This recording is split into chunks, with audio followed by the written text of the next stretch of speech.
Assalamualaikum warahmatullahi wabarakatuh. Perkenalkan, nama saya Vicky Agustin dari kelas manajemen 22A dengan NPM 224110338. Di sini saya akan menjelaskan materi tentang uji normalitas. Pengertian uji normalitas adalah proses statistik yang digunakan untuk menguji apakah data yang Anda miliki berasal dari distribusi normal, distribusi Gauss, atau tidak. Definisi uji normalitas menurut para ahli. 1. George F. Seiber dan Alan J. Lee dalam bukunya Linear Regression Analysis 2003, uji normalitas adalah proses untuk menguji apakah data yang telah dikumpulkan berasal dari distribusi normal. 2. Daniel W. Zimmerman dan Elizabeth M. Zumbo dalam artikel Relative Power of the Normality Test for the Robustness Study of the ANOVA and the Test under Non-Normality Condition 2005. Uji normalitas adalah serangkaian tes statistik yang digunakan untuk mengukur sejauh mana data yang diamati mendekati distribusi normal.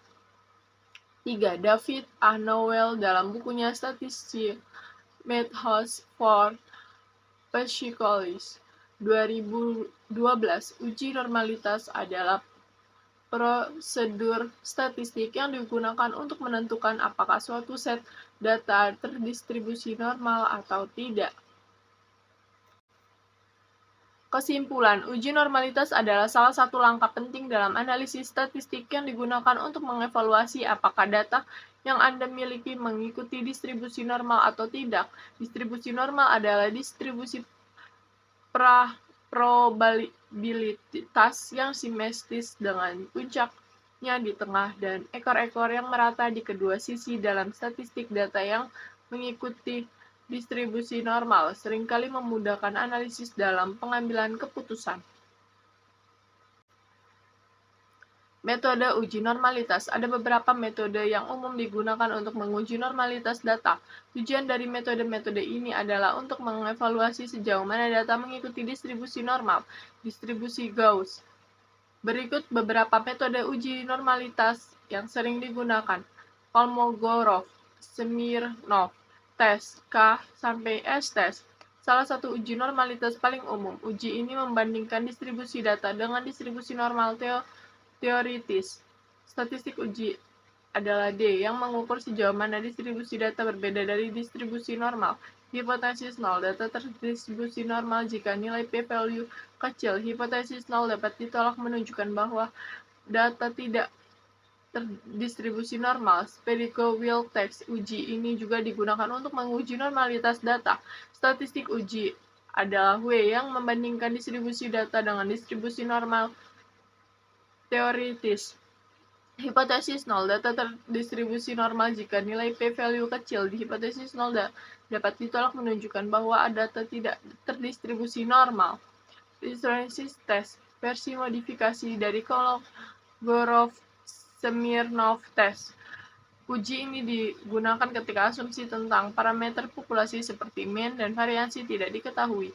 Statistik uji dan p-value digunakan untuk mengevaluasi sejauh mana data cocok dengan distribusi normal. Kesimpulan, pemilihan metode uji normalitas tergantung pada ukuran sampel, tujuan analisis, dan asumsi yang dapat Anda buat dengan data penting. Untuk mencermati hasil uji normalitas dengan hati-hati dan selalu mempertimbangkan konteks data sebelum mengambil keputusan. Analisis lebih lanjut juga perlu diingat bahwa sejumlah kecil pelanggaran dari asumsi normalitas mungkin dapat diabaikan jika ukuran sampel cukup besar. Interpretasi hasil uji normalitas tergantung pada metode yang digunakan dan nilai p-value yang dihasilkan. Biasanya dalam konteks uji normalitas, hipotesis nol adalah bahwa data terdistribusi normal. Jika nilai p-value rendah, biasanya kurang dari tingkat signifikan yang telah ditentukan, seperti 0,05, maka hipotesis nol dapat ditolak, yang berarti data tidak terdistribusi normal. Berikut adalah beberapa interpretasi Prestasi hasil uji normalitas. Hasil uji normalitas menyatakan data terdistribusi normal jika nilai p-value lebih besar dari tingkat signifikan yang telah ditentukan. Misalnya p-value 0,05, maka Anda memiliki bukti yang cukup untuk menerima hipotesis 0. Ini berarti Anda dapat berasumsi bahwa data Anda terdistribusi normal. Hasil uji normalitas menyatakan data tidak terdistribusi normal. Jika nilai p-value rendah, misalnya p-value 0,05, maka Anda memiliki bukti yang cukup untuk menolak hipotesis 0. Ini berarti data Anda tidak terdistribusi normal. Dalam kasus ini, Anda harus mempertimbangkan alternatif seperti transformasi data. Cobalah transformasi data ke bentuk lain yang lebih mendekati distribusi normal. Hasil uji normalitas tidak membuat keputusan tegas. Terkait hasil uji normalitas mungkin tidak memberikan bukti yang cukup kuat untuk mendukung satu hipotesis atau yang lain.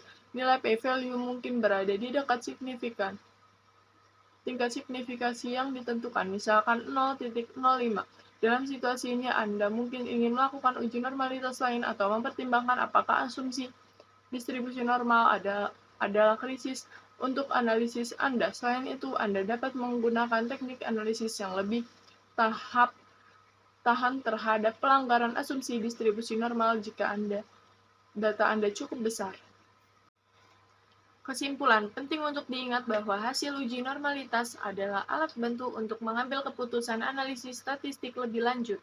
Hasilnya harus selalu dipertimbangkan dalam konteks masalah penelitian Anda. Terkadang, misalkan ukuran sampel cukup besar, selalu pertimbangkan keragaman data, asumsi yang mendasari analisis Anda, dan kebijakan tingkat signifikan yang sesuai dengan penelitian Anda saat menafsirkan hasil. Uji normalitas adalah langkah penting dalam analisis statistik yang bertuju untuk menilai sejauh mana data Anda mengikuti distribusi normal, distribusi Gauss. Tujuan utama dari uji normalitas adalah untuk memutuskan apakah metode statistik parametrik dapat digunakan dengan aman pada data Anda. Dengan memahami uji normalitas, penelitian dapat membuat keputusan yang tepat tentang asumsi distribusi normal. Dalam analisis statistik, mereka memastikan hasil penelitian yang handal dan menghindari bias atau penyesatan dalam kesimpulan analisis. Basic concepts. What is statistics? Let's say you have a lot of information, such as names, ages, heights, and eye color of different people. If you organize and use this data in order to look at the group as a whole, you're using statistics. Statistics is a type of math that teaches you how to collect and analyze data or information in order to find answers and make decisions. It's commonly used by organizations like governments and companies to make predictions based on facts. For example, you might be familiar with Netflix, the streaming service for watching TV shows and movies. They collect lots of information from viewers so that they can suggest other content that they think you might like. This makes the Netflix experience feel more personalized. Since Netflix makes some of its own content, they also use data to determine if they should produce a new movie or show. This is based on predictions about whether it will be popular with viewers or not. Statistics is also used in fields like healthcare, economics, and education. Medical researchers use it to study if new medicines are effective. Economists study consumer trends, and education experts track information about students, like graduation rates. While there are different methods for gathering and analyzing data, just remember, statistics helps us to discover its value in order to make better decisions. Feel free to check out our other videos or our free tutorial on basic statistics to